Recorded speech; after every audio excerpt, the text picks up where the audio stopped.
Mandalorian, it's interesting. I mean, we all know the helmet, but the helmet is Boba Fett. And that was a big challenge in the beginning of this. And John and I went round and round like, well, how do we tell the story? And it's not Boba Fett, or is it Boba Fett? You know? And we would talk about that. And, you know, but a helmet at the end of the day is a helmet. And I've shown that helmet quite a bit on Rebels and Clone Wars. And so there are fans that get the language of it, that it's, you know, a tool, it's a piece of equipment. But to the average person, if you show them that helmet, if they say anything, they'll say it's Boba Fett. So we immediately started to draw visual, you know, differences between the two characters. Our character is much more bulked up than Boba ever was. His armor is actually quite different if you look at it. His helmet's actually different, little different traits to it. The colors of it, you know, all these things point out at little differences. There are similarities, which are almost unavoidable. But we wanted to tell a story with somebody where we had kind of more of a blank page to write it.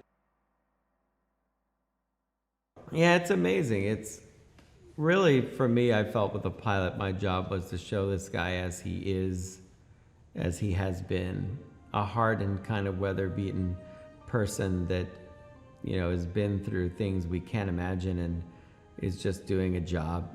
And his job is hunting down beings and turning them in. The consequences of that, the morality of it, I get paid, you know, and the pilot slowly chips away at that idea, especially when he meets the Ugnaught. And this little, you know, being is suddenly helping him and then challenging him.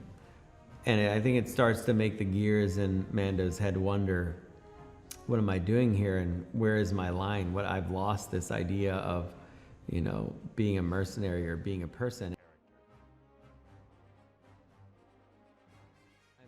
The Mandalorian, whose name is Din Djarin, is your iconically cool, flawed, mysterious, loner,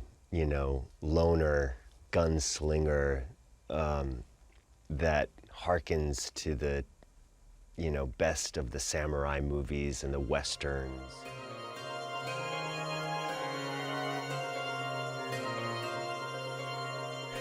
In talking to John, I asked him what should I be looking at. I know he loves movies. I love movies. What would you like me to watch? I asked him, and he immediately brought up Sergio Leone and Akira Kurosawa, Yojimbo, and The Good, the Bad, and the Ugly. And so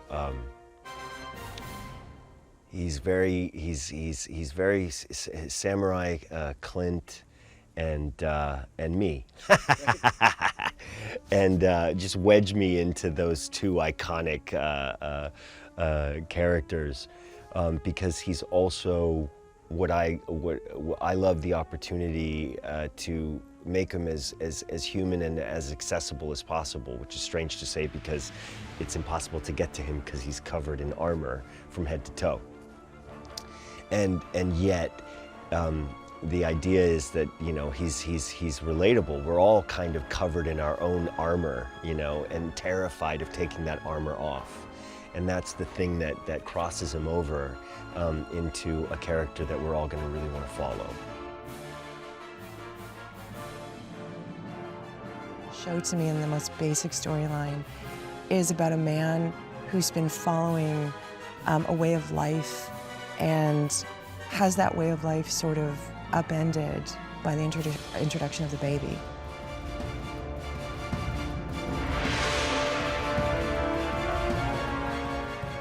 It sort of changes his life, and I think he's reevaluating his priorities and what means something to him in his life in the world. So I think it's really sort of about a man discovering something about himself that he had never known until he met the child.